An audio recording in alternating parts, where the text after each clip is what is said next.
देख लियो, आज India one sided जीतेगी, चल देख लेना, ठीक है। स्कोर बताओ वन कितना मार साइडेड सकती है इंडिया नहीं, इतना फर्स्ट बैटिंग। इतना स्पेसिफिक, वन साइडेड, बहुत आराम से वन साइडेड जीतेगी, बहुत आराम से। अगर इंडिया हारी तो मैं पार्टी दूंगा नेक्स्ट क्लास में। चाहो जीत ही जाए, नॉकआउट मैच है पता ना नहीं सर। बोल रहा। चलो ठीक है, अगर इंडिया हारी तो मैं पार्टी दूंगा, क्या सर और अगर नॉकआउट इंडिया मैच है। जीती, हाँ,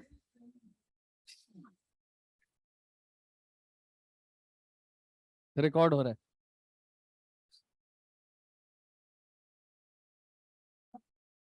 आओ बेटे आओ, तुमको क्या इंडिया जीते या हारे, तुमने तो प्रेफरेंस शेयर के क्वेश्चन करने हैं, ठीक है। आइए, आपको याद है हम लोगों ने मूवेबल एसेट की डेफिनेशन भी करी थी, क्या क्या आ रहा था इसमें? Shares, securities, paintings, Boolean, jewellery और स्कल्पचर, वर्क ऑफ आर्ट और आर्कियोलॉजिकल कलेक्शन। यानी कि अगर मान लो मैं आपको आईफोन गिफ्ट करूं तो क्या आपके हैंड में टैक्सेबल है? तो हम लोगों ने ये बातें कर ली थी, लेकिन बेटे आओ जरा यहाँ पर आते हैं। स्टार्टिंग से बोलता हूँ एक बार, हमने कौन सा हेड स्टार्ट करा था जी? 10 मिनट में सारा रिवाइज करेंगे, एक बार एनर्जी से देखना। बुलियन होता है गोल्ड के बिस्किट, जो चाय के साथ खाता है ना बिस्किट, वो नहीं। हम लोगों ने कौन सा हेड स्टार्ट करा था? Other source. अदर सोर्स हमारे टोटल 5 हेड होते हैं, उसमें से एक सोर्स था अदर सोर्स। अदर सोर्स का चार्जिंग सेक्शन कौन सा था बेटा? एक बार सुनना, 10 मिनट में बढ़िया रिवाइज कराऊंगा, 10 मिनट में रिवाइज कराऊंगा, फटाफट देखना एक बार। अदर सोर्स जो है वो आपको याद है ना, 5 हेड में से एक हेड था, सबसे आखिरी वाला।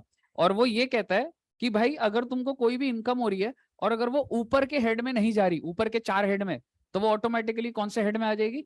Other source. और ये बात अदर सोर्स का चार्जिंग सेक्शन बताता था। हर हेड जब हम स्टार्ट करेंगे तो चार्जिंग सेक्शन होता है। अदर सोर्स का चार्जिंग सेक्शन कौन सा था? 56। और 56 ये कहता था, if there is any income and such income is not exempt, यानी कि such income is taxable. If it is not exempt, that means it should be taxable. And such income is not included in salary, PGBP, house property and other source. I'm sorry, capital gains. यानी कि अगर बाकी के 4 head में अगर नहीं आ रहा तो वो ऑटोमेटिकली कौन से हेड में आ जाएगा? अदर सोर्स में। बोलिए, अदर सोर्स में। इसके बाद हम लोगों ने बात करी थी कि सर अदर सोर्स में क्या क्या टैक्सेबल होता है। आज मैं आपके साथ गिफ्ट्स खत्म करूंगा। यानी कि सर अगर कोई आपको गिफ्ट दे तो वो कौन से हेड में टैक्सेबल होता है? Other source. आपके पेरेंट्स आपको गिफ्ट देते हैं क्योंकि आप खुद तो कमा नहीं रहे, आपको जो भी मिल रहा है गिफ्ट ही मिल रहा है बेटे, तो क्या वो टैक्सेबल होगा? तुम्हारे ऊपर बात आई तो नो। अभी तक तो बोल रहे थे गिफ्ट टैक्सेबल, गिफ्ट टैक्सेबल। ठीक है, तो देखते हैं एक बार। 50,000 नहीं मिलता तेरे को साल का? 50,000 का खर्च नहीं करे तेरे ऊपर, तो वो भी गिफ्ट ही है बेटे, बंद हो गई ना, पता लगेगा फिर। ठीक है, गिफ्ट अलग नहीं होता, समझना एक बार। गिफ्ट के ऊपर बात करते हैं। मैंने आप गिफ्ट का सेक्शन कौन सा था? 56 to 10। 56 to 10 ये कहता था, if any person receives gift from any other person, यानी कि अगर आप रिसीव करते हो gift from any other person, चाहे आप कैश में रिसीव कर लो या आप काइंड में। काइंड बोले तो मूवेबल भी हो सकता है या इमूवेबल भी हो सकता है। And the value of the gift, यानी कि जो भी गिफ्ट आपको मिला है उसकी जो वैल्यू है वो एक साल का टोटल देखना है या वन टाइम देखना है? गिफ्ट ऑन गिफ्ट एक साल का टोटल, इसलिए एग्रीगेट लिखा हुआ है। एक्सीड्स 50,000, यानी कि अगर 50,000 से ऊपर का गिफ्ट हो गया तो क्या हो जाएगा? In such case the entire value of the gift would be taxable. Example ले लेते हैं, आप यहाँ पे सारे बच्चे बैठे हो, मान लो आप 5,000 रुपए मुझे दे दो, तो अगर आप 5,500 करके दोगे तो 10 बच्चे 50,000 हो जाएगा। लेकिन आप मान लो 20 बच्चे बैठे हुए इधर अभी, तो टोटल कितना आ जाएगा मेरे पास? 1 लाख। पर एक एक बच्चे से तो 5,500 ही आया है, तो मेरा आपसे सवाल है टैक्सेबल होगा नहीं होगा? होगा, क्योंकि भाई साहब मैंने जो रिसीव करा है 1 to 1 नहीं चल रहा है। टोटल गिफ्ट अगर 50,000 से ऊपर है तो सारा का सारा टैक्सेबल। मेरा आपसे सवाल, आपने अगर मान लो मुझे 5,500 दिए हैं तो टोटल कितना है मेरे पास 1 लाख। तो 1 लाख पूरा टैक्सेबल होगा या 50,000 छोड़ के ऊपर वाला टैक्सेबल होगा? क्योंकि मैंने यहाँ पे फोकस करा था आपका entire value will be taxable. इसके बाद हम लोग बात करी थी सर गिफ्ट जो होता है ना अलग अलग मोड में मिलता है। अच्छा लिमिट कितनी होगी गिफ्ट की? 50,000। गिफ्ट आपको हो सकता है कैश में मिल जाए, हो सकता है मूवेबल या फिर इमूवेबल। मूवेबल की डेफिनेशन हम कर चुके हैं। मूवेबल के अंदर क्या क्या आ रहा है? Shares, securities, archaeological drawings, sculptures, art of work, jewellery और बुलियन। बुलियन होता है बेटा गोल्ड के बिस्किट। और तीसरा गिफ्ट किस तरीके से हो सकता है? इमूवेबल। आप खुद सोच के देखो, आपको या तो गिफ्ट कैश में मिलेगा या फिर कैसे मिलेगा? मूवेबल में या फिर इमूवेबल। कैश के अंदर लिमिट कितनी है?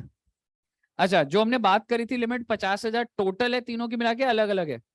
अलग अलग 50,000 का कैश ले सकते हो आप, 50,000 का मूवेबल और 50,000 का इमूवेबल। और मूवेबल के अंदर भी दो कैटेगरी थी।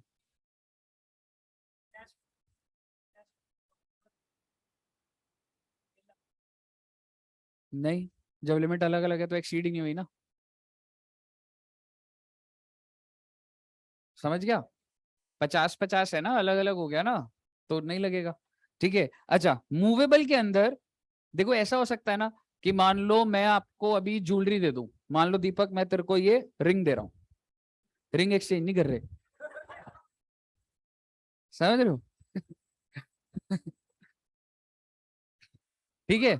मान लो मैं दीपक को एक गिफ्ट कर देता हूं कि भाई तू एकदम शरीफ बच्चा है, ले मेरी तरफ से गिफ्ट।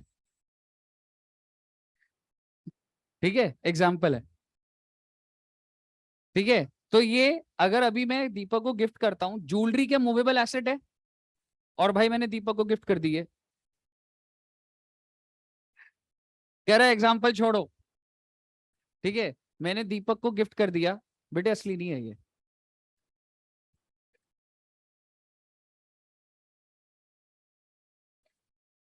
ठीक है, अगर मैं ज्वेलरी गिफ्ट करता हूं दीपक को, दो तरीके होते हैं गिफ्ट करने के। एक, मैंने इसको दे दिया और मैंने इससे 1 रुपया भी नहीं लिया, मैंने कहा ये ले भाई तेरी हुई। दूसरा, मैं उसको ये ज्वेलरी दे रहा हूं, मान लो ये 80,000 के रिंग है, बट मैंने उससे बोला 20,000 दे दे मेरे को। तो मूवेबल की दो कैटेगरी हो गई। एक हो गया फ्री, मैंने एज इट इज दे दिया। और एक हो गया लोगों को दिखाने के लिए, इनकम टैक्स को दिखाने के लिए कि मैंने इसको फ्री नहीं दिया है, इसको बेचा है 80,000 की चीज 20,000 की। तो मुझे बताइए क्या गिफ्ट कंपोनेंट नहीं है इसमें भी? बिल्कुल। अगर मैं इसको 80,000 का ये दे दूं और इससे 20,000 रुपए ले लूं, तो भाई साहब कितने का गिफ्ट है? 60,000 का। तो ऐसे भी लोग दिखाते हैं, लोग दिखाते हैं कि हमने तो बेचा है। 1 करोड़ की चीज को दिखा देंगे हमने 5 लाख का बेचा है, पर उसमें गिफ्ट कंपोनेंट कितना आ गया? 95 lakhs। हाँ, तो वो डिफरेंस 50,000 का ही होगा अगर तो। हम्म, ठीक है। आइए, तो जैसे कि अगर एग्जाम्पल है, मान लो ए ने, अच्छा इसकी 50,000 अलग है, देखो कैश की 50,000 अलग है, मान रहे हो लिमिट। मूवेबल के अंदर टोटल 50,000 है या इसका 50,000 अलग और इसका अलग? अलग अलग है बेटा। यानी कि आप अपनी जिंदगी में कैश का गिफ्ट ले सकते हो 50,000, आप मूवेबल का गिफ्ट 50,000 ले सकते हो फ्री वाला, और मूवेबल का 50,000 का गिफ्ट ले सकते हो इनएडिक्वेट वाला। तो हम लोगों ने एग्जाम्पल बनाए थे, जैसे सपोज करो, इधर ही एग्जाम्पल देख लेते हैं। ए ने बी को ज्वेलरी दिया 15,000 की, और सी ने भी बी को ज्वेलरी दी है 40,000 की। बी को टोटल कितनी ज्वेलरी मिल गई? 55 की। कौन सी वाली कैटेगरी है? फ्री है ना, बी कुछ पैसा थोड़ा ना दे रहा है। तो 55,000 है, एक्सीड हो गया। किससे एक्सीड हुआ? 50,000 से। टैक्सेबल हो जाएगा कितना जो ऊपर है? नहीं, पूरा 55,000 टैक्सेबल हो गया। इनएडिक्वेट पर आते हैं। ए ने बी को ज्वेलरी दी 50,000 की, बी ने कितना पे करा आपके हिसाब से? क्या मैं कह सकता हूं this is a gift to the extent of 30,000? भाई 50,000 की चीज लेके 20,000 ले रहा हूँ, 30,000 का गिफ्ट, क्या टैक्सेबल हो जाएगा? अभी नहीं सर, पूरे साल का गिफ्ट तो काउंट कर लो उसका इनएडिक्वेट वाला। तो उसको एक और गिफ्ट किससे मिला? सी से। कितने रुपए का? 70। और बी ने कितना पे करा उसे? 50,000 हो गया। आप दोनों का टोटल करते हो, टोटल कितना हो गया? 80,000। एक्सीड हो गया। तो सारा का सारा 80,000 आपका क्या हो जाएगा, टैक्सेबल हो जाएगा। ये कैटेगरी में आपके लिए जस्ट एग्जाम्पल बनाने के लिए नहीं कर रहा, जब एग्जाम में क्वेश्चन आएगा आपको दिया होगा एक इंसान को 25 गिफ्ट मिले हैं, उन 25 गिफ्ट को आपको कैटेगराइज करना पड़ेगा। कैश के गिफ्ट अलग, मूवेबल में फ्री वाले अलग, मूवेबल में इनएडिक्वेट वाले अलग, और ऐसी इमूवेबल के अंदर भी फ्री वाले अलग और इनएडिक्वेट वाले अलग, 5 कैटेगरी बनेगी। फिर आप उन कैटेगरीज का टोटल देखोगे, और अगर उसका टोटल 50,000 से ऊपर हो गया तो सारा का सारा क्या हो जाएगा बेटे, वो उस कैटेगरी का फुली टैक्सेबल। आप समझ रहे हैं कैसे चलेगा। इमूवेबल पे आते हैं। इमूवेबल भी दो तरीके के बेटे, मैं आपको अगर प्रॉपर्टी गिफ्ट कर दूं, दो तरीके, या तो फ्री गिफ्ट है या फिर क्या है, इनएडिक्वेट कंसिडरेशन। तो यहां पर क्या था, जो 50,000 की लिमिट है वो टोटल लेवल पर है, अलग अलग है, अलग अलग, लेकिन यहाँ पे प्रॉपर्टी वाइज था। अभी तक आपको एसेट वाइज थी क्या लिमिट, नहीं, लेकिन इमूवेबल में क्या है, प्रॉपर्टी वाइज। और सर मैंने कॉन्सेप्ट स्टार्ट करा था, that was stamp duty value. देखो भाई, प्रॉपर्टी के अंदर ना तुमने कितने का खरीदा, जो बंदा गिफ्ट कर रहा है मेरे को कोई मतलब नहीं उससे, उसका मार्केट रेट क्या है मेरे को कोई मतलब नहीं। सरकार ने हर प्रॉपर्टी की वैल्यू डिफाइन करी हुई है, उसको क्या बोला जाता है, स्टैम्प ड्यूटी वैल्यू। तो अभी कह सकते हो दिस इज डिसाइडेड बाय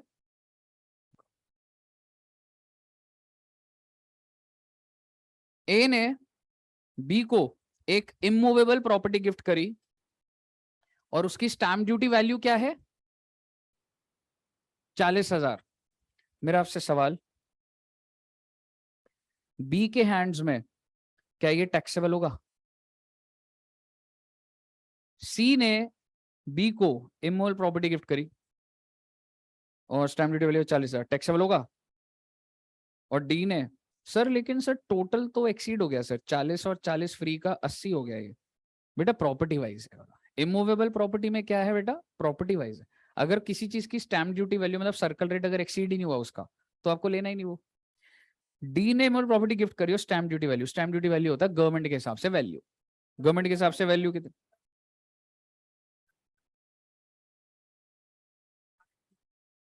नहीं स्टैम्प ड्यूटी वैल्यू रेफर करूंगा, वो अभी in this case stamp duty value लूंगा।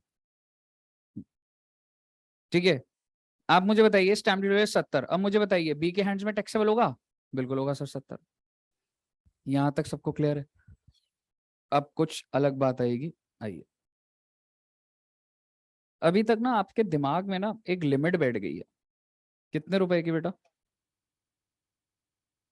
यहां पर वो लिमिट चेंज हो जाएगी। अभी तक आपको बार बार लग रहा है सर अगर 50,000 से एक्सीड हो गया तो entire value will be taxable. अब मैं वो लिमिट को हिलाने जा रहा हूं।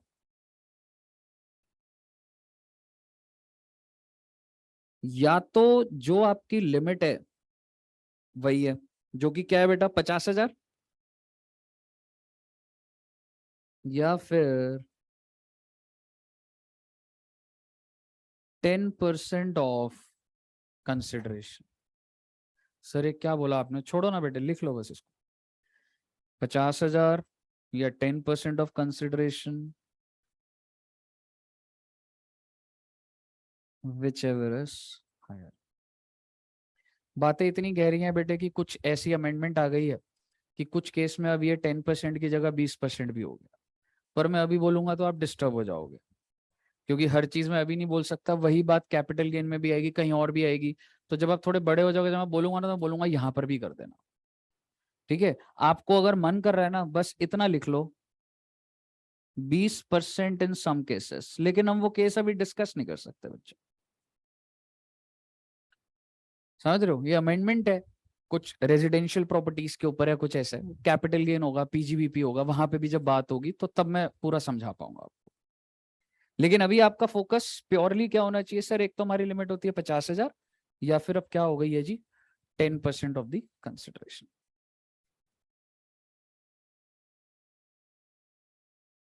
सर ये एग्जाम्पल क्या बनेगा, देखिए,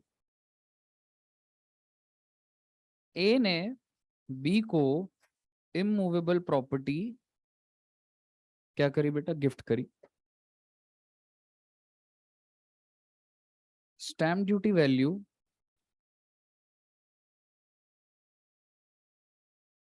10 लाख। अभी ना इसको नोट मत करना, फिगर में हो सकता है हिलाऊंगा, 5 मिनट रुक जाना, वो चेंज होगा नहीं तो।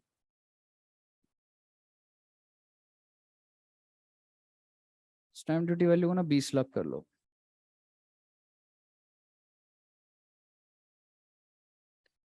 स्टैम्प ड्यूटी वैल्यू 20 लाख,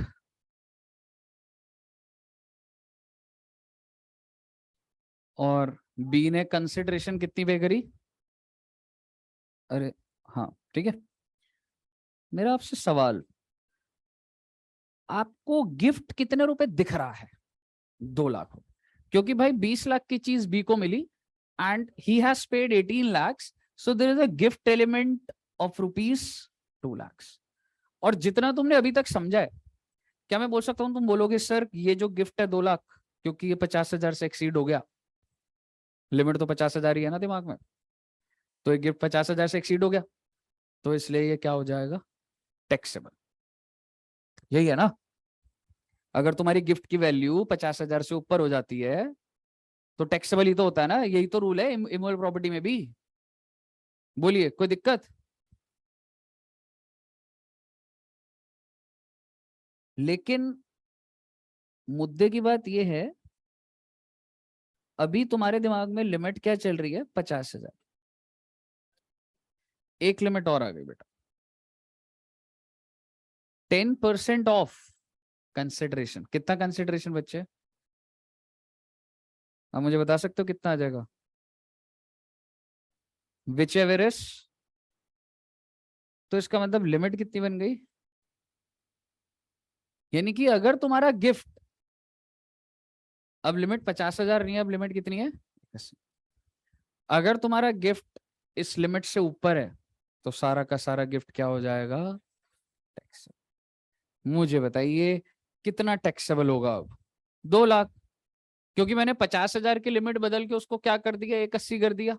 कैसे? 50,000 और 10% of consideration whichever is higher is the new limit. और अगर भाई साहब तुम्हारा गिफ्ट लिमिट से ऊपर होगा तो सारा का सारा गिफ्ट टैक्सेबल। तो बेसिकली आप ये कह सकते हो, since gift value of gift कितना हुआ बेटा? 2 lakh, is greater than, exceeds limit, that is 1,80,000। तो इसका मतलब entire value of rupees 2 lakhs will be taxable. समझ आया? आप मुझे बता दो, अगर कंसिडरेशन 1,90,000 होती, अगर कंसिडरेशन 1,90,000 होती, गिफ्ट गिफ्ट कितने का होता? वैल्यू ऑफ गिफ्ट, पहले गिफ्ट की वैल्यू सिंपल 1 लाख रुपए। 20 लाख का स्टैम्प ड्यूटी वैल्यू, मेरे को कोई चीज मिल रही है जिस 20 लाख है, but I am paying 19 lakhs, सो मुझे जो भी फ्री मिला वही मेरा गिफ्ट है, दैट इज 1 लाख। अच्छा, ओके। 19 लाख है बच्चे वो,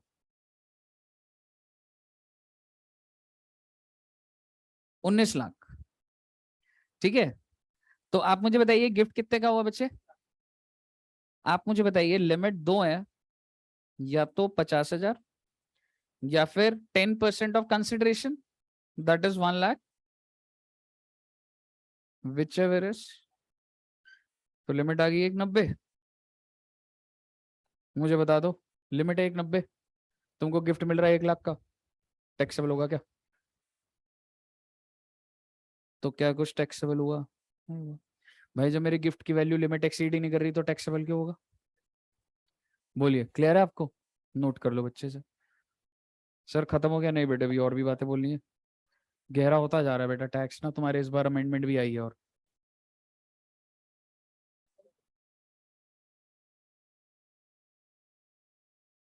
हाँ जी।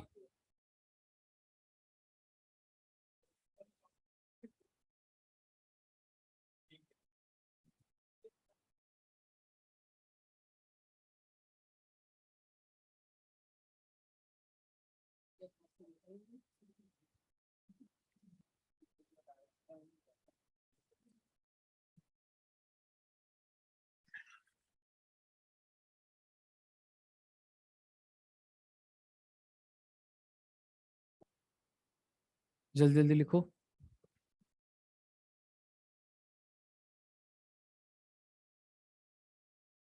रक्षा जी क्लियर है? देवेन क्लियर है? देवे आपका नाम यार भूल गया मैं। अभय। अभय।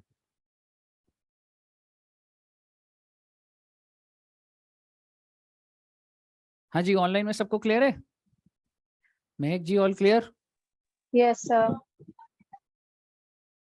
चलो फटाफट लिखो बेटा इसको, आगे बढ़ेंगे फटाफट। 7:30 तक क्लास होगी आज। क्रिकेट मैच देखेंगे इधर ही।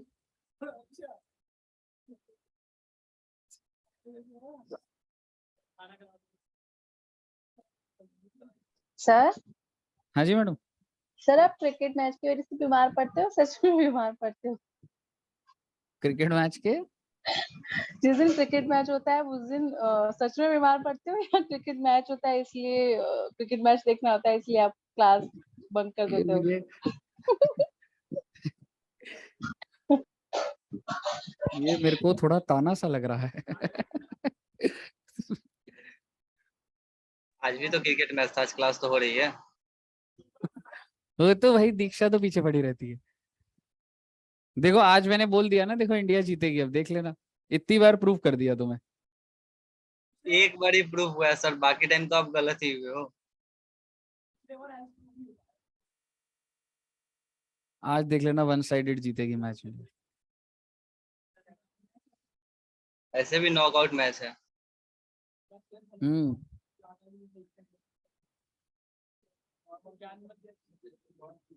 चलो नोट कर लिया।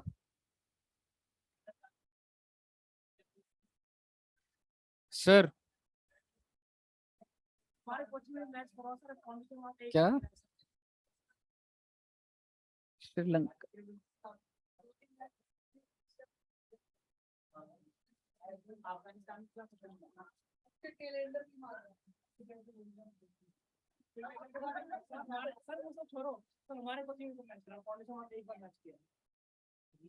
जल्द होगा मैच।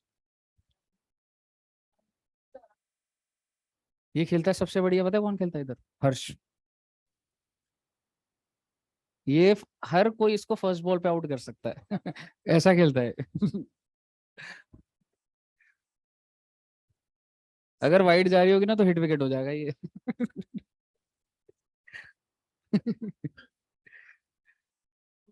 चलिए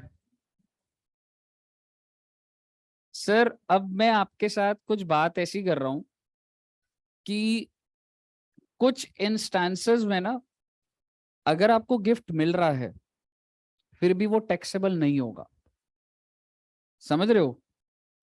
यानी कि मैं डिस्कस कर रहा हूं एक्सेप्शंस ऑफ 56(2)(10। इसमें ना लिस्ट लंबी है, जब मैं बुक खोलूंगा ना तो मैं आपको इसमें और पॉइंट्स बताऊंगा। अभी ना रिसेंटली इसमें अमेंडमेंट क्या आ गई है, कोविड की वजह से भी अगर सरकार पैसा दे रही है ना फैमिली मेंबर को, तो वो भी ना उसका 56(2)(10 में इम्प्लीकेशन आ रहा था। अब समझो अगर किसी इंसान, किसी फैमिली के अंदर किसी पर्सन की अगर डेथ हो रही है ना, तो गवर्नमेंट ने ना उनको 10 लाख 20 लाख 25 लाख दिया है। तो इसका इम्प्लीकेशन क्या आ रहा था कि अगर किसी को ये गवर्नमेंट से पैसा मिल रहा है तो वो गिफ्ट है और वो टैक्सेबल हो जाएगा। वो यहाँ पे नहीं आ रहा था, ठीक है? वो एक्सक्लूसिविटी कहीं और लिखी हुई है। वो एक हम चैप्टर पढ़ेंगे जिसमें सारी एग्जेम्प्ट इनकम होंगी। तो जिन जो भी ऑन ड्यूटी अगर कोई आर्मी में होते हैं, उनकी अगर डेथ होती है या कुछ है, तो उनको जो भी पैसा मिलता है वो एग्जेम्प्ट होता है। लेकिन ये कोविड वाली सिचुएशन है, नहीं आई थी।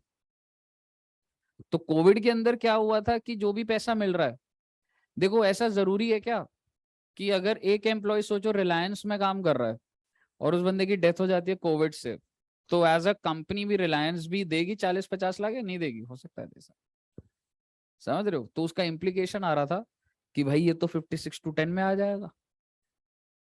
तो सरकार ने अच्छी चीज ये करी, सरकार ने बोला कि कोविड के ड्यूरेशन में, कोविड की डेथ होने की वजह से अगर किसी को पैसा मिल रहा है उसके फैमिली मेंबर को, तो यहाँ पर वो टैक्सेबल नहीं होगा। कोविड नहीं, कोविड टेम्पररी मतलब अब तो नहीं, मतलब वो नहीं होगा ना, मतलब टेम्पररी किस एंगल से जैसे बोल रहा है, अगर आज भी कोविड से हो तो होगा। और गवर्नमेंट ने जब एक्ट वो लेकर आती है ना अमेंडमेंट, तो उसने पीरियड लिखा होगा, इस पीरियड से इस पीरियड, और हो सकता है अभी भी अगर वो लिख दे कि नहीं आगे तक भी चल रहा है, समझ रहे, तो वो अभी जब हम रीड करेंगे देखेंगे। बट मुद्दे की बात ये है कि एक्सेप्शंस ऑफ 56 to 7 किस किस केस में नहीं लगेगा। तो आइए सबसे पहला, any gift received from relative of individual। आप इसलिए बचे हुए हो बेटे, आप सारे बच्चों को जब से आपका जन्म हुआ है तब से गिफ्ट ही तो मिल रहे हैं। गिफ्ट क्या होता है? जिसमें इन रिटर्न कुछ एक्सपेक्ट नहीं करा जा रहा। आपके जैसे मान लो पॉकेट मनी मिल रही है आपको, ठीक है, कितनी होती है पॉकेट मनी महीने की? जो बच्चे जैसे पीजी में रह रहे हैं, ठीक है, उनको तो हो सकता है ना कि 15-15 हजार, 20-20 हजार हर महीना ट्रांसफर हो रहा हो, है ना? तो साल का कितना हो गया? 240, मान लो 20 हजार है, 240, तो गिफ्ट ही तो हो गया। लेकिन आपको किससे मिल रहा है? पापा से। और पापा किस डेफिनेशन में आ जाएंगे? आपके रिलेटिव में। तो बेटे हमें देखना पड़ेगा कौन कौन से ऐसे रिश्तेदार हैं जिनसे पैसा मिले। नहीं तू दे दे मुझे गिफ्ट। हाँ, रिश्तेदार ही गिफ्ट देंगे?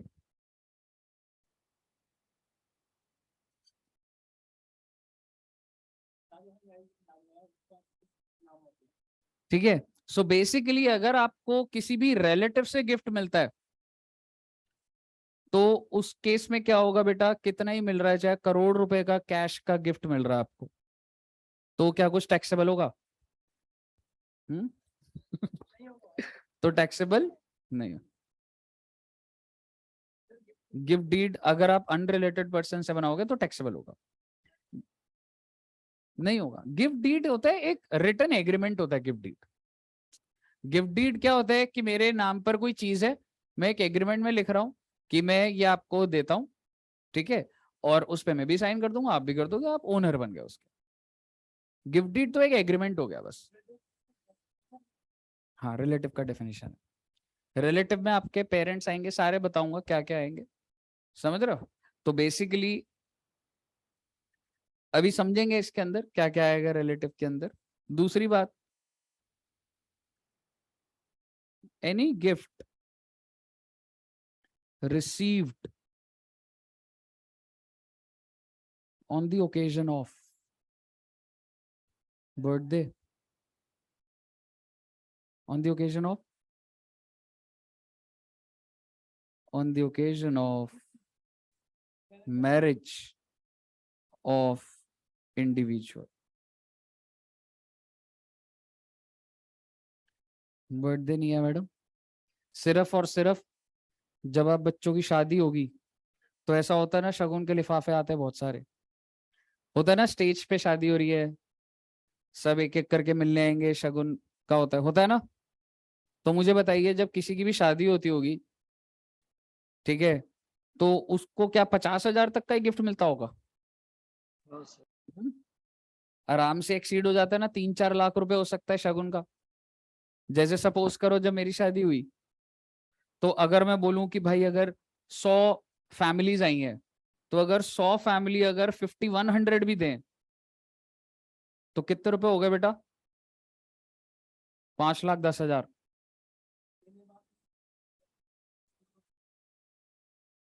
क्या देने के बाद?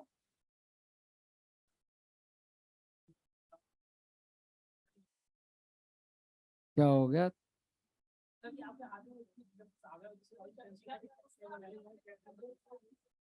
पांच है? क्या बोलना चाह रहा तू? टैक्सेबल होगा? मतलब तेरी शादी हो रही है, तेरे को लोग गिफ्ट कर रहे हैं, नहीं तेरी शादी हो रही है, तूने मुझे बुलाया, मैं तेरे को 51,000 दे रहा हूँ, वैसे तो दूंगा नहीं। ठीक है, तेरे को 51,000 रुपए दे रहा हूँ, ठीक है, तेरे को पैसे दे दिए मैंने, तेरी शादी हो रही है, मैं बड़ी खुशी है, मेरे को लग रहा था नहीं होगी, हो गई। ठीक है, 51,000 दे दिए। अब कहना ये चाहता हूँ, प्रोविजन समझ ले बस। शादी में भी टैक्सेबल नहीं होता। देख, ये दिस इज पॉइंट नंबर 1।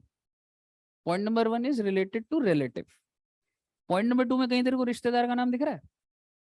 तो शादी अगर तेरी होगी ना, तो तेरे को जो भी गिफ्ट मिल रहा है, चाहे वो रिश्तेदार है, चाहे दोस्त है, चाहे दुश्मन है, सारा का सारा एग्जेम्प्ट।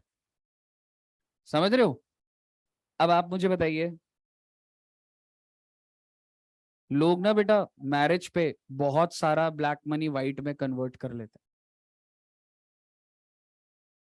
मेरे पास ब्लैक था ही नहीं, ठीक है, क्योंकि जब मेरी शादी थी तब मैं जॉब कर रहा था।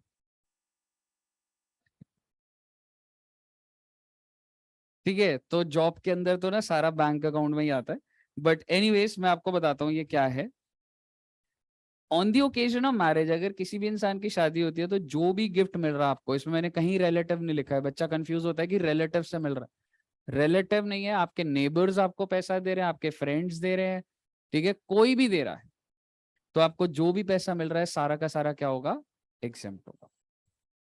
सर इसमें टैक्स प्लानिंग कैसे हो सकती है? बेटे सोचो, मान लो दुष्यंत सर की शादी हो रही है, इसीलिए अभी तक हालांकि दूसरे से शादी नहीं की। हालांकि सोचा नहीं जा रहा आपसे।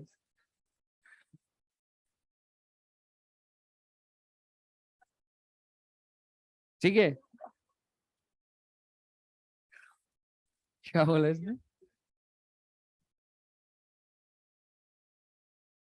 चलो आ जाओ। ठीक है, सपोज करो दुष्यंत सर, ये दुष्यंत सर का घर है, उनके घर का एड्रेस दे रहा हूं आपको, A324, दुष्यंत सर का, ग्राउंड फ्लोर, शिवालिक। ठीक है, ये दुष्यंत सर के घर में मान लो 4 कमरे हैं। आपके हिसाब से दुष्यंत सर के पास कितना कैश पड़ा होगा घर पर? ब्लैक मनी मतलब, एक रूम में पूरा कैश।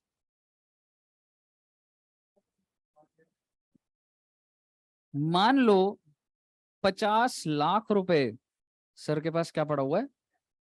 कैश पड़ा हुआ है सर। अगर मैं दुष्यंत सर को बोलूं कि 50 लाख कैश घर पे क्यों रखते हो, बैंक में रखो, इंटरेस्ट मिलेगा, तो क्या वो रखेंगे इस 50 लाख को बैंक में? क्या ये पैसा बैंक में जा सकता है? जा सकता है। कैसे डालोगे फिर? 1-1 लाख करके, 1-1 लाख करके 50 महीने तक। हम्म, एग्जैक्टली ठीक है। तो अभी मैं ये एज्यूम कर रहा हूँ कि अगर तुम 4-5 लाख भी करके जमा करोगे ना, एफडी भी तो बैंक में जा रही है ना। हाँ, समझ रहे? तो बेसिकली अगर तुम 50 लाख को सीधा बैंक में डालोगे ना, चाहे तुम 5-5 लाख करके डाल लो, लेकिन एक डर है। वो डर क्या है? वो डेफिनेट डर है कि जैसे ही बैंक को पता लगेगा ना, बैंक ना बेटा इनकम टैक्स डिपार्टमेंट को बता देगा। बताता होगा, नहीं बताता होगा? 100%। क्योंकि ना एक ना AIR होता है, ऑल इंडिया रैंक नहीं है ये, एनुअल इंफॉर्मेशन रिपोर्ट। अगर आप घर खरीदते हो ना, तो जो भी रजिस्ट्री कराओगे वो बता देगा इस इंसान ने घर खरीदा। अगर आप गाड़ी खरीदते हो, तो जिस भी जगह से गाड़ी खरीदोगे ना, वो गाड़ी वाली कंपनी इनकम टैक्स को बताएगी कि आपने गाड़ी खरीदी। अगर आप शेयर्स एक वैल्यू से ज्यादा खरीदोगे ना, तो वो इनकम टैक्स को बताते हैं कि इस इंसान ने शेयर्स खरीदे। कैसे, क्या मोड होता है? आपने देखा है बैंक में लिखा होता है 50,000 डिपॉजिट करने पे पैन कार्ड देना पड़ेगा, देखा है? तो बेसिकली जब आप 50,000 डिपॉजिट करते हो ना, तो वो पैन कार्ड मांगेगा और इनकम टैक्स को इन्फॉर्मेशन चली जाती है। हाँ, हाँ 50 करते ही नहीं, तो इसलिए लोग रुकते हैं ये चीज करने से। ठीक है, तो बेसिकली 49 करके आप कर सकते हो, लेकिन फिर यही होता है कि समहाउ छिपा के ही करनी पड़ती है चीजों को। कैसे होती है बाद में देखेंगे। तो ना जैसे ही अगर मान लो दुष्यंत सर 50 लाख बैंक में जमा करेंगे, इट इज इम्पॉसिबल। अगर उन्होंने कर दिया तो वो फंस गए बेटा। डिमोनेटाइजेशन क्या था? यही तो था। डिमोनेटाइजेशन ये था कि लोगों ने अपने घरों में कैश रखा हुआ है, और ये कैश को पकड़ने का क्या एक तरीका था कि इस करेंसी को ही वॉइड कर दो, इनवैलिड कर दो, और बोलो कि 10 दिन के लिए वैलिड है। तो लोग अपने आप इसको कहीं ना कहीं सेटल करना स्टार्ट कर रहा है। कोई ज्वेलरी में कन्वर्ट कर रहा था, कोई प्रॉपर्टी में कन्वर्ट कर रहा था, कोई फॉरेन एक्सचेंज खरीद रहा था, डॉलर्स खरीद रहे थे लोग। समझ रहे हो? कोई मतलब दुष्यंत सर। तो बेसिकली सर ये 50 लाख रुपए बैंक में नहीं डाल पाएंगे। अब मैंने सर को आइडिया दिया कि सर आप एक काम करो, अपना शादी कर लो। शादी करने के लिए क्या करना पड़ेगा बेटा? फार्म हाउस बुक करना पड़ेगा।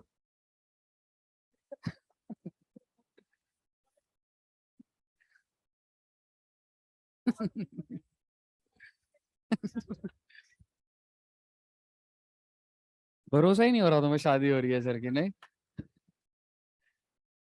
ठीक है, तो बेसिकली ये फार्म हाउस है बेटा।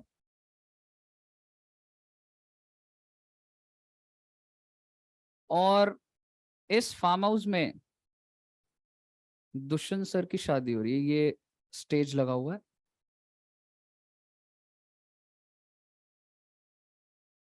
और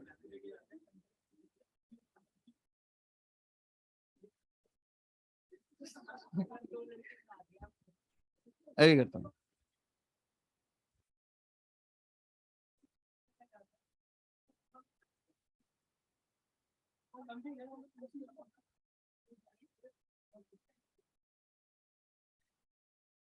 बाल लंबे कर दिया मैं। ठीक है, अब ठीक है। अब बेटे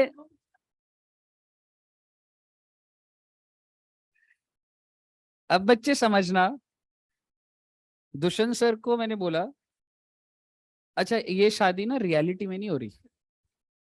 मैंने उनको बोला कि ना एक फार्म हाउस बुक कर लो। उस फार्म हाउस वाले को बोले मैं तेरे को 50,000 दूंगा, कोई फंक्शन वंक्शन नहीं है, पर कोई अगर तेरे से पूछे ना कि मेरी शादी हुई थी इस दिन, बोल देना हाँ हुई थी। समझ रहे हो? कार्ड छपवा लो। कार्ड छपवा लिए, क्या कोई आएगा? कोई नहीं आएगा, लेकिन प्रूफ है शादी थी, तभी तो कार्ड छपवाए।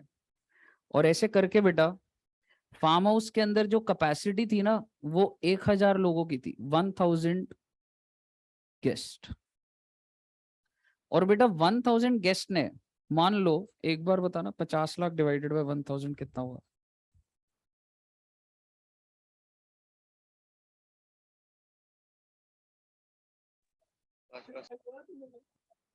5,000 रुपए। 50 लाख। क्या ये रियलिटी में शादी हो रही है? नहीं। आ जाओ एक बार इधर आ जाओ। तो मैंने सर को बोला कि आपके घर पे जो 50 लाख पड़ा हुआ है ना, आप उसको बड़े मजे में बैंक में डाल सकते हो। कैसे? मैंने कहा शादी कर लो। उन्होंने कहा वो तो करनी नहीं। मैंने कहा नकली कर लो। तो बेसिकली उन्होंने एक फार्म हाउस बुक करा, उसको 50-60 हजार रुपए दिए, कार्ड बनवाए 30-40 हजार के, केटरिंग वाले को भी बोल दिया थोड़ा सा खाना, कोई पूछा तो बोलियो हाँ बहुत लोग आए थे यहाँ पे। ठीक है, तो 1,000 गेस्ट का वो था। और बेटे अब मुझे बताओ, अगर 1,000 गेस्ट 5,000 रुपए ईच गेस्ट दे, कोई बड़ी बात है क्या? कोई बड़ी बात नहीं है ना, 5,000 रुपए each guest they.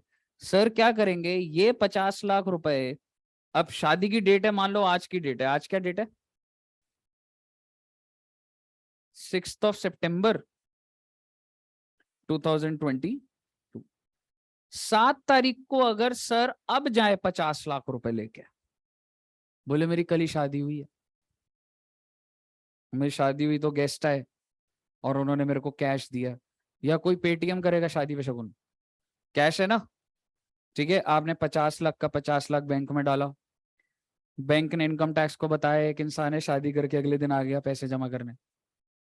Income tax ने इनसे पूछा, इनकम टैक्स का नोटिस आया दुष्यंत सर को कि आपने 50 लाख जमा करा। उसने कहा हाँ करे। उन्होंने कहा कैसे करेगा, शादी हुई है।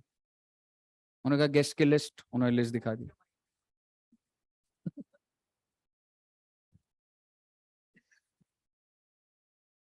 ठीक है, उन्होंने गेस्ट की लिस्ट मांगी। गेस्ट की लिस्ट बन सकती है नहीं बन सकती? ये 1000 लोग आए थे, उनका ये एड्रेस है, इन्होंने बच्चों को, मान लो उन्होंने बोला मैं बच्चों को ही बुलाया था अपनी शादी में, 1000 बच्चे थे। ठीक है, तो 1000 बच्चों ने कितने दिए? 5-5 हजार ईच बच्चे ने दिए। आप मुझे बताइए, अब इनकम टैक्स जब आपको फोन करेगा, मेरा सवाल है, दुष्यंत सर बच गए? दुष्यंत सर क्या बोलेंगे? Any gift received on the occasion of marriage of individual, मेरे को गिफ्ट मिला है जी 50 लाख का, लेकिन क्या है, टैक्सेबल है? नहीं है। इनकम टैक्स क्या करेगा बेटा? अब आपको कॉल करेगा, आपसे क्या पूछेगा? वो शादी का पूछेगा, लेकिन अब मैं थोड़ा ब्रॉडर व्यू ले जाता हूं। इनकम टैक्स का लॉजिक क्या होता है, आप समझना। अब इस चीज को ना मैं एक जगह से रिलेट करूंगा। तो ये पूरी प्लानिंग हो गई है। सपोज करो अगर आपके फादर, अगर आपको 1 करोड़ रुपए ट्रांसफर करते हैं bank to bank, bank to bank, आपके फादर के अकाउंट में पैसा था, उनको लगा यार अपने बच्चे के अकाउंट में ट्रांसफर कर देता हूं, 1 करोड़ रुपए। आप मुझे बताइए, जो आपके हैंड्स में क्या कुछ टैक्सेबल होगा? गिफ्ट है ये, 1 करोड़ रुपए दे दिया, बर्थडे आपका, 1 करोड़ रुपए गिफ्ट कर दिया आपको, क्या कुछ टैक्सेबल होगा? क्यों नहीं होगा? Any gift received from relative of individual. तो अगर इनकम टैक्स वाला आपको बोलेगा ना, हाँ भाई 1 करोड़ रुपए पड़े, क्या है ये? आप बोल दोगे शान से, गिफ्ट है ये, पापा ने दिया, लेकिन बेटे इसमें आपके पापा फंस जाएंगे। इनकम टैक्स वाला पूछेगा, क्या मैं कह सकता हूँ ये वो इंसान है जिसने गिफ्ट दिया? बोले आपके पास इतने पैसे कहाँ से आ गए? 1 करोड़ रुपए आप गिफ्ट दे रहे हो, आप सोर्स दिखाइए इस पैसे का। आपसे नहीं मांगेगा कोई सोर्स, आप वो तो पता है सोर्स क्या है, फादर ने दिए। मैं अगर आज आपके अकाउंट में 40 लाख ट्रांसफर कर दूं, ठीक है, और मान लो हम रिलेटिव हैं, ठीक है, तो आपके हैंड में कुछ टैक्सेबल है क्या? कुछ टैक्सेबल नहीं है। फंसेगा कौन? मैं फंसूंगा, क्योंकि जब वो आपसे पूछेगा, आप बोलोगे गिफ्ट है तो रिलेटिव से आया है, लेकिन वो कहेगा किसने दिया, आप मेरा नाम लोगे। अब वो मेरे से पूछेगा मैंने कहां से इतनी कमाई कर ली। अब ऊपर वाले केस में चलिए, 5,000 की जस्टिफिकेशन मांगेंगे आपसे। आप सोच के देखो, आप सारे बच्चों ने 5-5 हजार जमा करे, कोई पूछता है 5,000 कैसे कमाए? बोलोगे मिल गए थे भाई। 5,000 प्रूव करना होता है क्या किसी को? इतने छोटे अमाउंट, इतने सारे गेस्ट को मैसेज जाएगा? नहीं जाएगा। तो ये एकदम फुल प्रूफ प्लानिंग है, 100% प्लानिंग है कि जब आप बच्चे शादी करोगे ना, हाँ, रियलिटी में होता है। और मैं आपको बताऊं, ठीक है, मैं आपको बताऊं, कई केसेस ऐसे भी हैं प्रैक्टिकली, इनकम टैक्स गवर्नमेंट शादी वाले दिन ही आ गई थी देखने के लिए। जैसे उनको अगर हिंट होती है ना कि आप शादी कर रहे हो, ठीक है, और उसको लग रहा है कि ये प्लानिंग करेगा, वो कह रहे हम यहाँ खड़े हैं जी, हम देख लेते हैं फिजिकली शादी हो रही है नहीं हो रही, गेस्ट है कि नहीं। ठीक है, so basically on the occasion of marriage, क्या ये टैक्स प्लानिंग बन सकती है? 100% बन सकती है। आपके घर में जितना भी पैसा है, अगर वो कैश है, आप उसको बैंक में नहीं डाल पा रहे हो, आप मैरिज के बेसिस पर उसको डाल सकते हो। लेकिन बस ऐसा मत दिखाना कि एक ही इंसान ने 1 करोड़ दे दिए, क्योंकि फिर उस वो पकड़ा जाएगा। यहाँ पे बात कहाँ फंस रही है? 1000 गेस्ट हैं सर, और क्या ही अमाउंट दे रहे हैं, 5,000 दे रहे हैं सर। अब उनसे क्या ही पूछोगे कहां से कमाए ये 5,000? और आपके लिए तो जब वो टोटल में तो बड़ा हो गया ना अमाउंट, अब आप मजे में जमा करो, कोई दिक्कत नहीं है इस पैसे को। तो लोग करते होंगे, 100% होती है, समझ रहे हो? चलिए, ये वाला पॉइंट क्लियर है? हाँ जी, नहीं, और उस पे नहीं है। बताइए, यहां तक कोई दिक्कत? बच्चों का सवाल आता है सर कितनी शादियों पे कर सकते हैं ऐसा?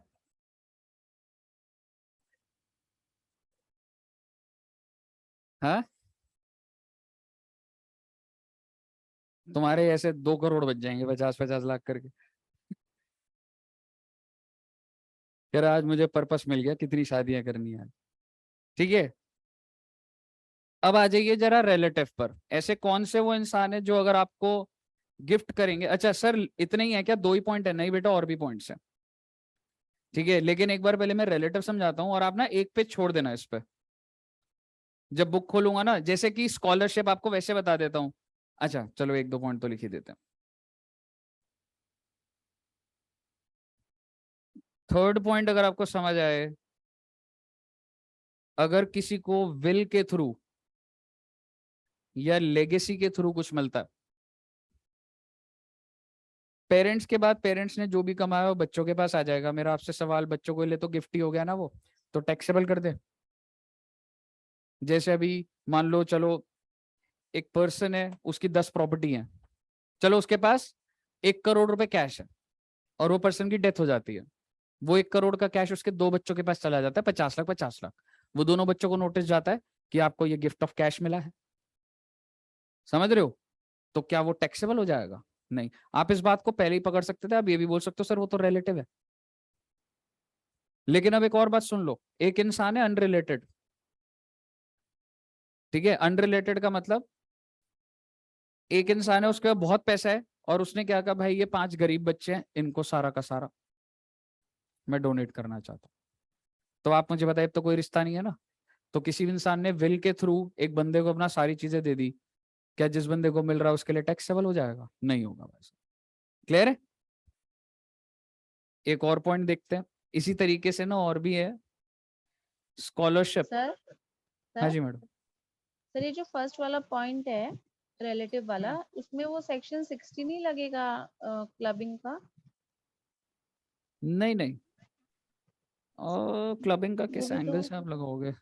वो भी तो यही था ना कि वो ट्रांसफर कर दिया इनकम विदाउट एसेट्स, तो ये भी हम ऐसे गिफ्ट बोल रहे हैं लेकिन कर तो मैंने इनकम ही ट्रांसफर रहे हैं। चलिए, आपने पॉइंट तो अच्छा पूछा है, लेकिन मैं इसका ना चार्ट बना दूंगा। बट हम लोगों ने ना क्लबिंग ना उस एसेट के ऊपर, इनकम के ऊपर करी थी। मैं अभी उस गिफ्ट की बात कर रहा हूँ, आप ये कह लो मैं उस डिबेंचर की बात कर रहा हूँ। अच्छा, क्लबिंग लग रही थी उस एसेट की इनकम पर, इनकम के ऊपर, ओके। है ना? अच्छा। ठीक है। अगर आपको स्कॉलरशिप मिलती है, पूरा देखेंगे educational institutions universities registered under this, तो स्कॉलरशिप भी अगर मिलती है तो क्या होता है बेटा, उस पे गिफ्ट वाला प्रोविजन नहीं लगता है। एक है in contemplation of death of donor. Sir ये क्या बोल रहा है? जब बुक खुलेगी तो करेंगे बात इसके ऊपर, लेकिन शॉर्ट में बोलता हूँ। आप सब बच्चों ने मूवी देखी है धमाल? Yes sir. देखिए, उसमें 10 करोड़ रुपए किसके नीचे होते थे? हाउस प्रॉपर्टी का चार्जिंग सेक्शन क्या है? वाह, आवाज नहीं निकल रही है। 22। डब्ल्यू बोला 15 बच्चों ने, और 22 बोल रहा है एक बच्चा। और उसमें विलन वो कौन था जो, जिसका एक्सीडेंट हो जाता है? अब कोई आंसर नहीं दे रहा। अच्छा वो गार्डन कौन सा था जहां डब्ल्यू था? W garden. हाँ, पता है ना, सेंट स्टिबेस्टिन गार्डन, है ना? तो डब्ल्यू के नीचे 10 करोड़ रुपए रखे हुए थे। कौन बताता है उनको डब्ल्यू के नीचे 10 करोड़ है? कौन बताता है? प्रेम चोपड़ा, है ना? आप उसमें बताइए, क्या वो प्रेम चोपड़ा वो चारों हीरो को जानता होता पहले से? नहीं। एक इंसान होता है, अगर वो, उसको पता लग जाता है कि भाई मैं मरने वाला हूँ, लेकिन उसको पता है कि मेरे पास बहुत सारी प्रॉपर्टी है और आगे पीछे कोई भी नहीं है, तो उसने क्या करा कि एक इंसान जब मरने वाला है तो उसने जो भी आसपास था उसको बोल दिया तुम्हारा हो गया ये। समझ रहे हो? और वो एंड में बोलता ना, मरता आदमी कभी झूठ नहीं बोल रहा होता, जाग जाता दोबारा वगैरह, मजाक कर गया। याद है? सर बस इसके बाद चार्जिंग सेक्शन मत पूछना दोबारा, है? ठीक है। तो बेसिकली अगर कोई इंसान की डेथ होने वाली है और अगर वो डोनेट करके चला जाता है, तो रिकॉर्डिंग कर लेना उस टाइम।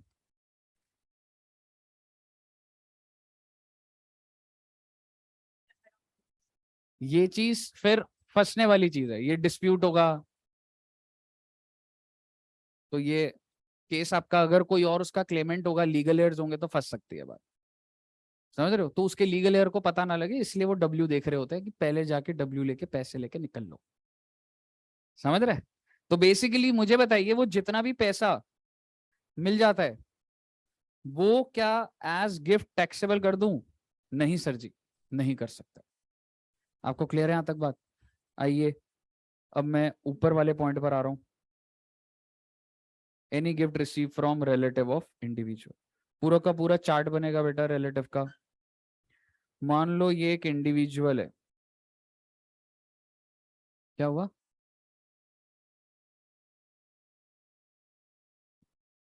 हेलो, अब ठीक आ रही है बस?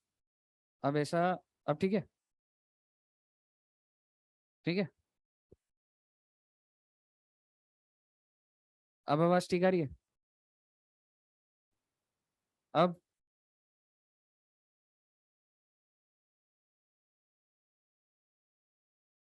चलो अभी बताना फिर दोबारा, ठीक है? चलिए, आप एक इंडिविजुअल हो, दोबारा हो गई तेज आवाज? आप एक इंडिविजुअल हो, अब आ रही है आवाज? अब सही है? और ये टूट गया तो?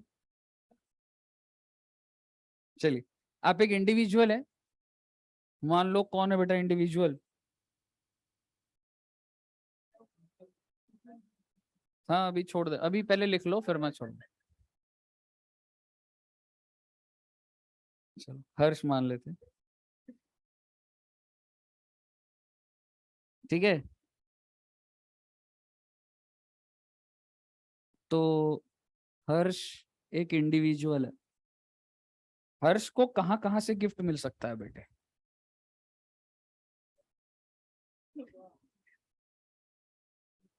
एक तो,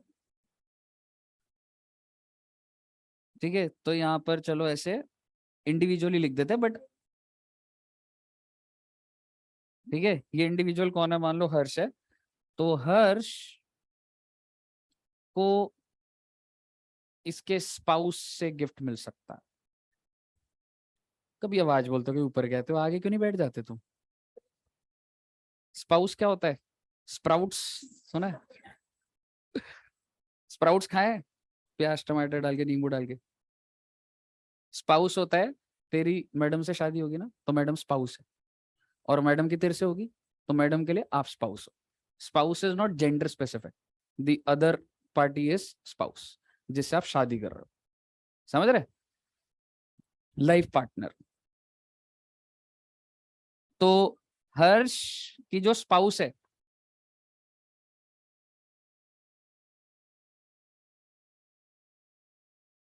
अगर आपको,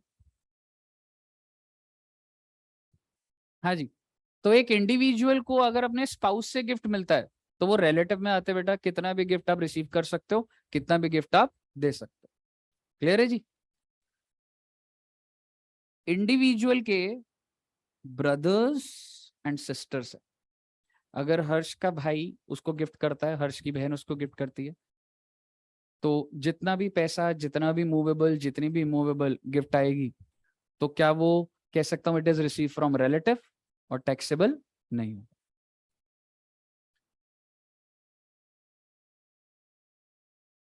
इवन जो स्पाउस के ब्रदर एंड सिस्टर है, आ रहा हूं फादर पे, इवन जो स्पाउस के ब्रदर एंड सिस्टर्स है, अच्छा इसको मैं बॉक्स में नहीं डाल रहा क्योंकि मेन इंडिविजुअल है, ब्रदर एंड सिस्टर, उससे कोई फर्क नहीं पड़ता। हाँ कर सकते,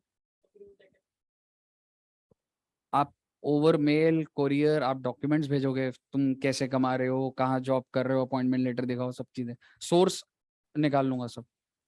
हर चीज का ना एविडेंस होता है, आप ये लेके चलना, जब कल को तुम इनकम टैक्स जाओगे, तुमको क्या लग रहा है, आपकी बातों पर विश्वास होगा? समझ रहे हो? अगर जिस चीज का एविडेंस नहीं, इसका मतलब वो झूठ है। समझ रहे हो? आइए, तो एक इंडिविजुअल अपने स्पाउस से गिफ्ट ले सकता है, अपने ब्रदर्स और सिस्टर से गिफ्ट ले सकता है, और अपने स्पाउस के ब्रदर एंड सिस्टर से भी गिफ्ट ले सकता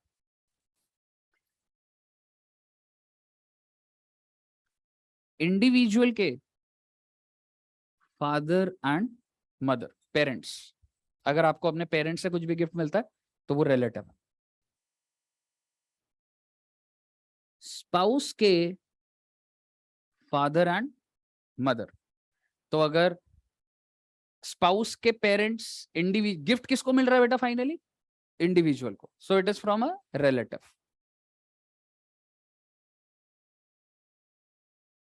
मदर का ब्रदर एंड सिस्टर, तो क्या बन गए ये? मामा और मामा मामी, अभी मामी पे नहीं आया मैं।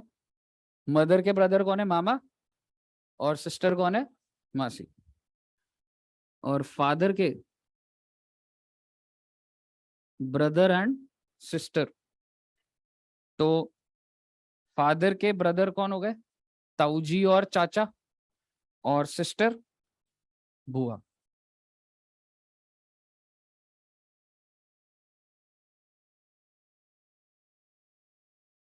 इंडिविजुअल और स्पाउस के, अच्छा अब मैं बोलूंगा लीनियल असेंडेंट। असेंडेंट होता है ऊपर की पीढ़ी, डिसेंडेंट होता है नीचे की पीढ़ी। असेंडेंट बोले तो लीनियल असेंडेंट ऑफ इंडिविजुअल, तो फादर मदर के भी, और यहाँ पे मैं उनके ब्रदर सिस्टर नहीं बना रहा कि दादा दादी के भी आपके भाइयों से गिफ्ट मिल रहा है आपको, समझ रहे हो?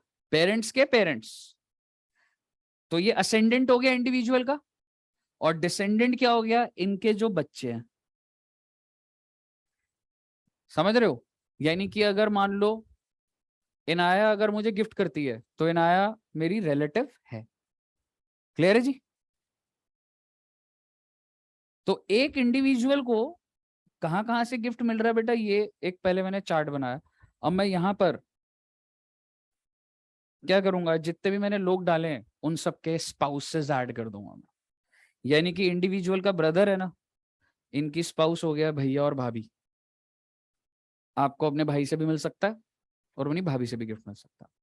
सिस्टर और उनके स्पाउस जीजा जी, समझ रहे हो?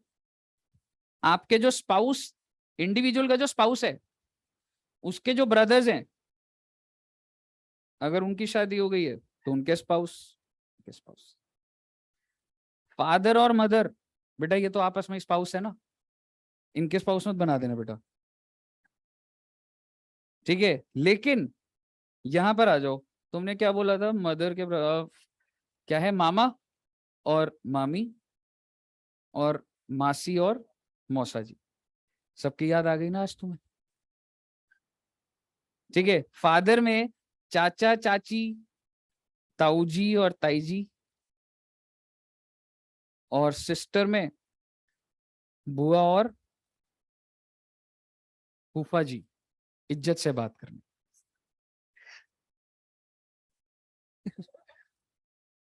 ठीक है, इनफैक्ट ये जो चिल्ड्रन है इनकी भी बच्चे अगर कल को शादी हो गई, उनके स्पाउस। एक इंडिविजुअल, यानी कि ये इंडिविजुअल कौन था बेटा? हर्ष। हर्ष को यहां से गिफ्ट मिल सकते हैं, तो वो आपके रिलेटिव काउंट होंगे। ये लोग आपको कितना ही गिफ्ट दे दें, कुछ भी टैक्सेबल नहीं होगा। और कौन रह गए?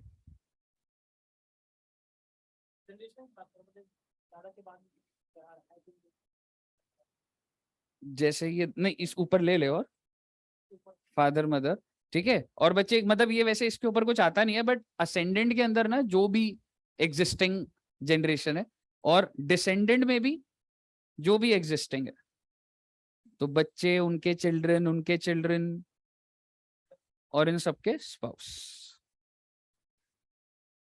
कजिन्स नहीं आते। बताइए कोई दिक्कत?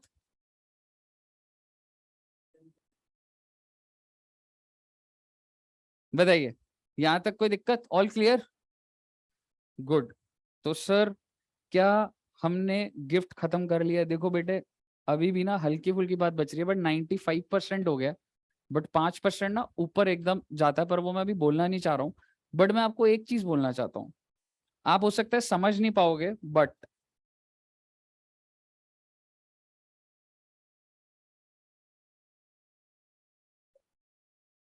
आप सिर्फ इसको लिख लो, थोड़े टाइम बाद आपको ये चीजें समझ आने लग जाएंगी।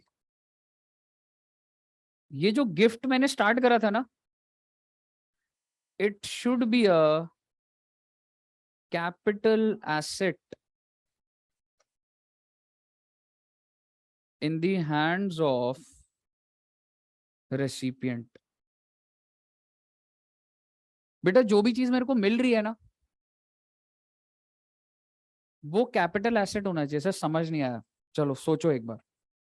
मेरी एसी की दुकान है, मैं 50,000 का एसी खरीदता हूँ, लाखों एसी खरीदता हूँ मैं, मेरे को 50,000 का एसी एक बंदे से 40,000 का मिल जाता है। गिफ्ट कितना दिख रहा है? 10,000। और अगर मैंने 100 एसी खरीदे हैं, तो आप तो उसको गिफ्ट में टैक्सेबल कर दोगे। जो बंदा रिसीव कर रहा है ना, वो उसका बिजनेस नहीं है वो। एक बात बताओ, तुम किसी चीज में ट्रेड करते हो, ठीक है, मैं बहुत ही महंगी महंगी मशीनरीज में ट्रेड कर रहा हूं, मान लो मैं एसी में ट्रेड कर रहा हूं। I am a dealer in AC, I purchase AC and I sell AC. मुझे 50,000 रुपए का एसी जो होता है, वो 30,000 का मिल रहा है, तो आप तो इसको इनएडिक्वेट बोल देंगे। और ये तो मेरे बिजनेस लॉजिक्स थे जो मैं उसको नेगोशिएट करके सस्ता लेकर आया हूं। और सरकार कह रही है तुम्हें 20,000 का गिफ्ट मिल रहा है। समझ रहे हो? तो बेसिकली ये जो आपको मिल रहा है ना, the person who is receiving, वो उसके लिए स्टॉक नहीं है। That's not stock.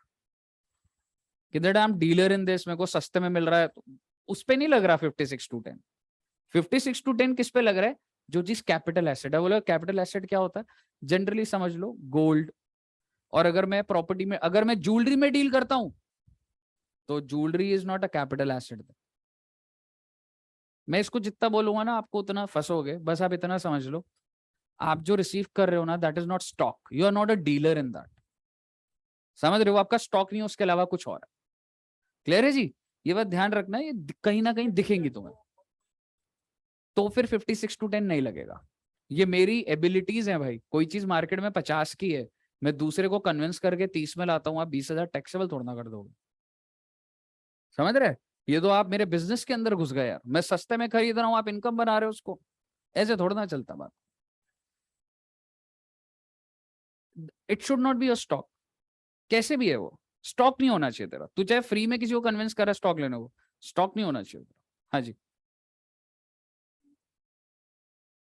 किसकी?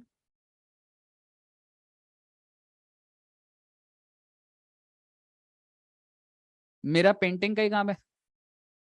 नहीं है तो वो 56 to 10 में नहीं आएगा। मेरे मैं ट्रेड करता हूँ उसमें। अब तूने अब हाई लेवल बोल दिया, अब वो देखा जाएगा, पर्सनल है तो वो मैं कैपिटल गेन पढ़ाऊंगा तो मैं समझ आएगा कुछ चीजें। यही अगर मेरा इंस्टीट्यूट है, यहाँ पर ये चीज मेरे लिए, अगर मैं बोलूँ मैं प्रोजेक्टर लगाता हूँ तो बिजनेस पर्पज है, घर पे लगाता हूँ तो वो अलग है, तो वो थोड़ा और डेवलप करना पड़ेगा अभी। समझ रहे हो? हाँ जी बताइए, कोई दिक्कत यहाँ तक? क्वेश्चन करने की हिम्मत है बेटे? है सर, है हिम्मत है सर, है सर, है हिम्मत है सर। बेटे देखो ये फाइल खुलने को मुझे बोल रही है। देख खुल गई बेटे।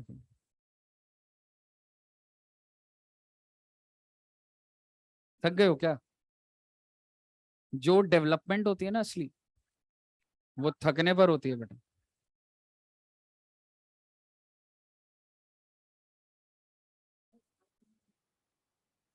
नहीं मैं ही कराऊंगा, नहीं तो फिर मतलब मुझे कराना ही पड़ेगा। आधों को होगा, आधा का नहीं होगा तो गड़बड़ होगी।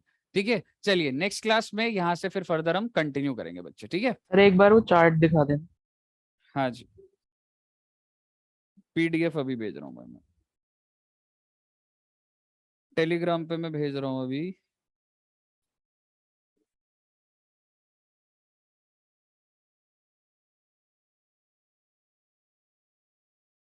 बेटे घर जाके मैच मत देखना, पढ़ाई कर लेना। अब मैच देखते हो इंडिया हार जाती है। आज वन साइडेड जीतेगी इंडिया, याद रखना बस बात को।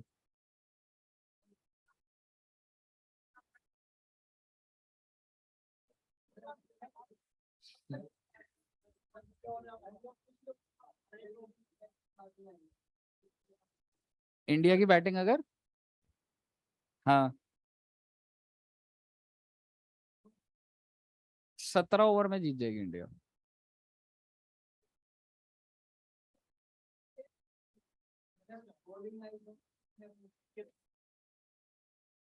30-40 रन से जीत जाएगी।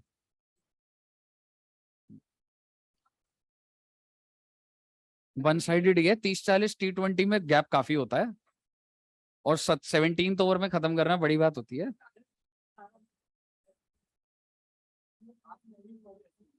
हाँ, अगर ये नहीं